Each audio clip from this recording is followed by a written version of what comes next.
बिस्मिल्लाहिर्रहमानिर्रहीम। अस्सलाम वालेकुम dear students, I hope you people are fine. Second year की फ़िज़िक्स का हमने स्टार्ट किया था। सेकेंड ईयर की फ़िज़िक्स में हमने चैप्टर नंबर 20 का स्टार्ट लिया था, जिसमें हमारे पास एटॉमिक स्पेक्ट्रा था। एटॉमिक स्पेक्ट्रा हमने स्टडी किया था क्या होता है। इसके अलावा हमने देखा था कि एटॉमिक स्पेक्ट्रम ऑफ हाइड्रोजन क्या होता है, और इसके हमने ये सीरीज़ सारी पढ़ी थी, पास्चन ब्रैकेट फाइंड सीरीज़ पढ़ी थी। आज का टॉपिक है हमारा Bohr model of the hydrogen atom, ठीक है, जो कि हमने नील बोहर एक साइंटिस्ट था, उसने दिया था ये कॉन्सेप्ट, ठीक है।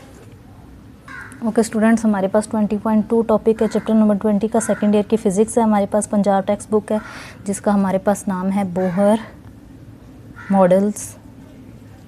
Model of the hydrogen atom. Hydrogen atom का बोहर मॉडल, इसको आज हमने स्टडी करना है। इसके इम्पॉर्टेंट पोस्टुलेट्स को हमने आज स्टडी करना है, ठीक है। अच्छा, अगर हमने जो हमें रेडबर्ग नील बोहर ने जो रिज़ल्ट दिए थे, एम्पेरिकल रिज़ल्ट्स जो हमारे पास थे 1913 में, नील बोहर ने 1913 में जो हमें रिज़ल्ट्स दिए थे एटम के स्ट्रक्चर से रिलेटेड, तो वो जो सारे हैं वो किस पे बेस कर रहे हैं। एक तो हमारे पास वो क्वांटम मैकेनिक्स पे बेस कर रहे हैं और क्लासिकल फ़िज़िक्स पे बेस कर रहे हैं, ठीक है। क्वांटम मैकेनिकल थ्योरी को ये ओबे करते हैं और क्लासिकल फ़िज़िक्स को जो है वो भी ओबे करते हैं, ठीक है। क्लासिकल फ़िज़िक्स और क्वांटम मैकेनिक्स। अच्छा, अब हमारे पास क्या होता है, पहले हमारे पास क्या था कि नील बोहर के 1913 को, ये जब नील बोहर ने कॉन्सेप्ट दिया था, उससे पहले ये माना जाता था कि ये हमारे पास एक न्यूक्लियस है, इसके इर्द गिर्द हमारे पास डिफरेंट ऑर्बिट्स हैं, ठीक है। तो एक जब इलेक्ट्रॉन हमारे पास यहाँ से जंप करता है, लोअर ऑर्बिट में आता है, तो हमारे पास क्या होता है कि जब वो जंप कर रहा होता है तो उसकी कंटिन्यूसली जंप करने के साथ साथ हमारे पास क्या होता है कि उसकी एनर्जी जो है वो डिक्रीज़ होना शुरू हो जाती है। इतनी एनर्जी डिक्रीज़ हो जाती है कि वो फॉल कर जाता है न्यूक्लियस के अंदर आके, ठीक है। तो ये बहुत गलत कॉन्सेप्ट था, तो इस कॉन्सेप्ट को जो है नील बोहर ने आके गलत करार दे दिया, ठीक है। तो उसने फिर अपने कुछ पोस्टुलेट्स ये दिए जो हमारे पास क्वांटम मैकेनिक्स पे बेस करते हैं और क्लासिकल मैकेनिक्स पे बेस करते हैं, ठीक है। तो उनके हमने जो है पोस्टुलेट्स को आज स्टडी करना है। तो पहला पोस्टुलेट देखते हैं हमारे पास क्या होता है। तो सबसे पहला पोस्टुलेट हमारे पास क्या है, ये जो हमारे पास सेमी क्लासिकल थ्योरी है ना, वो सारी की सारी इस पे बेस कर रही है, ठीक है। नील बोहर ने जो एक कॉन्सेप्ट दिए थे, जितने भी पोस्टुलेट हैं, ये हमारे पास क्लासिकल मैकेनिक्स पे और क्वांटम मैकेनिक्स पे बेस कर रहे हैं। पहला पोस्टुलेट हमारे पास क्या है कि पोस्टुलेट नंबर 1 हमारे पास ये है कि पोस्टुलेट नंबर 1, एक इलेक्ट्रॉन है, ठीक है, वो बाउंड होता है, ठीक है, न्यूक्लियस के अंदर। न्यूक्लियस के इर्द गिर्द ये हमारे पास इलेक्ट्रॉन है, तो वो बाउंड होता है, ठीक है। वो मूव कर सकता है न्यूक्लियस के आगे पीछे, ठीक है, ऑर्बिट के अराउंड, लेकिन कोई एनर्जी इमिट नहीं करता, ना कोई एनर्जी एब्जॉर्ब करता है, ठीक है। किस सूरत में वो एनर्जी इमिट करेगा या अब्जॉर्ब करेगा, इलेक्ट्रॉन का काम बस ये है, वो रिवॉल्व करता रहता है अराउंड द न्यूक्लियस, ना कोई एनर्जी एब्जॉर्ब करता है ना इमिट करता है, ठीक है। ये पोस्टुलेट था, पहला पोस्टुलेट, ठीक है। नील बोहर ने ये फर्स्ट पोस्टुलेट दिया था, लेकिन एक ही शर्त पे वो एनर्जी एब्जॉर्ब करेगा या इमिट करेगा। कब एब्जॉर्ब करेगा या इमिट करेगा, एक शर्त पे, ठीक है। कौन सी शर्त है हमारे पास, ये कि अगर वो जंप करता है एक ऑर्बिट से दूसरे ऑर्बिट में, ठीक है, जंप करता है from one orbit to another orbit. जब एक ऑर्बिट से दूसरे ऑर्बिट में जंप करेगा, लेट्स सपोज यहाँ से जंप करेगा, तो इसकी एनर्जी एमिट हो जाएगी, ठीक है। तो ये हमारे पास फर्स्ट पोस्टुलेट था, जिसकी स्टेटमेंट ये है कि an electron bound to the nucleus in an atom can move around the nucleus in certain circular orbits without radiating, ठीक है, रेडिएट किए बगैर। इन ऑर्बिट्स को हम क्या कहते हैं, discrete stationery states of atom. ये ऑर्बिट्स हमारे पास क्या कहलाते हैं, discrete stationery states of atom. ये हमारे पास डिस्क्रीट स्टेशनरी स्टेट्स कहलाती हैं एटम की, ठीक है। ये ऑर्बिट सारे जितने भी हैं, ये हमारे पास था फर्स्ट पोस्टुलेट। सेकंड पोस्टुलेट पे आते हैं हम।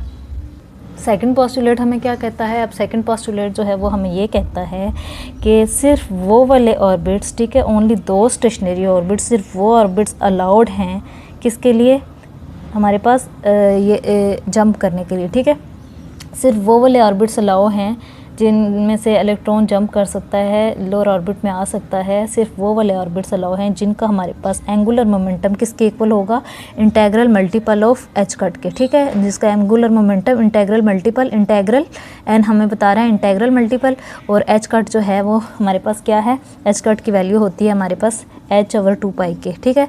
तो ये हमें ये बता रहे हैं कि जिसका एंगुलर मोमेंटम हमारे पास एन एच कट के इक्वल होगा, तो एन और एच कट की वैल्यू क्या है, h/2π। ये हमारे पास कंडीशन फुलफिल होगी तभी हमारे पास जो है ऑर्बिट हमारे पास जंप कर सकते हैं, ठीक है।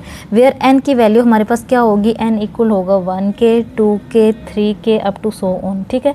एन हमारे पास क्या है यहाँ पे, एन हमारे पास है प्रिंसिपल क्वांटम नंबर। आप लोगों को पता है, आप लोगों ने पढ़ा हुआ है, केमिस्ट्री में भी पढ़ा हुआ है, एन को हम कहते हैं प्रिंसिपल क्वांटम नंबर, और इसके अलावा principal quantum number.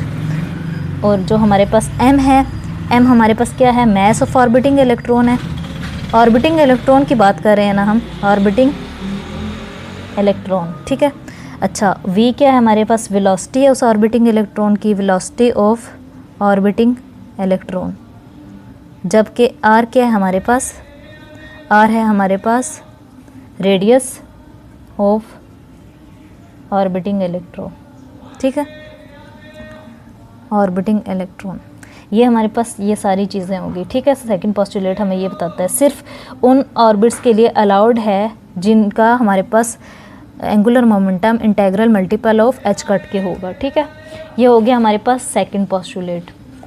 Third postulate देख लेते हैं अब। थर्ड पोस्टुलेट हमें क्या कहता है, थर्ड पोस्टुलेट को डिस्कस कर लेते हैं। थर्ड पोस्टुलेट क्या है हमारे पास, थर्ड पोस्टुलेट ये कहता है कि जब भी ये इलेक्ट्रॉन जंप करेगा, ठीक है, या कोई ट्रांजिशन करेगा, जंप करेगा हाई लेवल एनर्जी से लो लेवल एनर्जी तक। High level energy let suppose हमारे पास ई एन है, एनर्जी लेवल एन है, ठीक है, हाई लेवल है। तो यहाँ से लो लेवल पे जब ये जंप करेगा, इसको हम ई पी कह लेते हैं, ठीक है।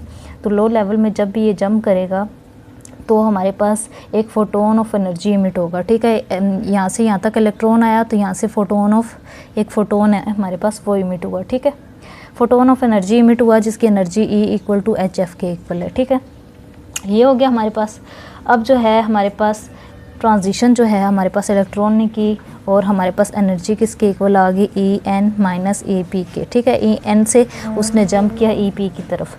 अब एनर्जी हमारे पास एच एफ के इक्वल है, तो h f equal to E n minus A P. ये हमारे पास क्या हो गया, एनर्जी आ गई। जबकि हमारे पास जो है एफ़ किसके इक्वल है, एफ़ इक्वल है हमारे पास सीवर लेमडा के। ये हमने पहले स्टडी किया हुआ है, ठीक है। एफ़ क्या है हमारे पास, फ्रीक्वेंसी है रेडिएशन की जो इमिट हुई है, जो फोटोन ऑफ एनर्जी इमिट हुआ है ना, ये उसकी फ्रीक्वेंसी है, ठीक है। ये थे हमारे 3 इंपॉर्टेंट पोस्टुलेट्स जो हमने किसने इंट्रोड्यूस करवाए थे, नील्स बोहर ने, ठीक है, 1913 में। तो ये आप लोगों ने याद रखने हैं अच्छे से। और ये था आज का लेक्चर। आई होप आप लोगों को समझ आ गया होगा। तो आप लोगों ने क्या करना है, इसको अच्छे से पढ़ लेना है और इसकी रिवीजन कर लेनी है। और अगर आपको चीज़ें इजी लग रही हैं तो आप लोगों ने अपने बाकी फ्रेंड्स के साथ भी शेयर करनी है, और मेरे चैनल को भी ज़रूर सब्सक्राइब कर दीजिएगा। नेक्स्ट लेक्चर में हम करेंगे de Broglie interpretation of Bohr orbit.